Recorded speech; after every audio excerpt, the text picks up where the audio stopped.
Next Tuesday will mark 25 years since the Spencer tornado. Severe storms were predicted on that day in 1998. As KELOLAND's Tom Hansen shows us, the tornado that hit Spencer turned out to be among the most powerful to ever hit South Dakota. On May 30th, 1998, a series of 5 tornadoes formed over southeastern South Dakota. Tornadoes in there, we've had damage. It was a hot, humid day. One of those days you knew thunderstorms are going to form. KELOLAND Chief Meteorologist Jay Trobeck says the conditions were just right. A combination of heat and humidity would create the spin that spawned and what would later be determined to be an F4 tornado. It's pretty rare that we get an F4 tornado around here because then you're talking about winds that could reach speeds up to 260 miles an hour. The tornado killed 6 people and injured more than 100 others. Most of the houses in Spencer were leveled. Brad Stiefvater was the emergency manager for McCook County at the time. He says they felt as prepared as they could be. We had spotters out. Warning was good.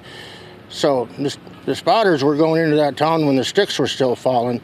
Those are the guys that got in there and witnessed people crawling out of here, and that was huge. You can just imagine like a bomb went off in town and they're in there and gas lines are roaring and people are crawling out of the wood to the responders from everywhere. Those first responders sent out word that a lot of help was needed. The injured were taken to nearby Salem and heavy equipment was brought in. For those first on the scene, the devastation was hard to fathom. It would later be determined that the tornado siren in Spencer did not go off. The tornado, before it got into Spencer, had knocked out power. So there was no warning siren warning of the storm. If you weren't watching television, you probably didn't hear the warning as a result.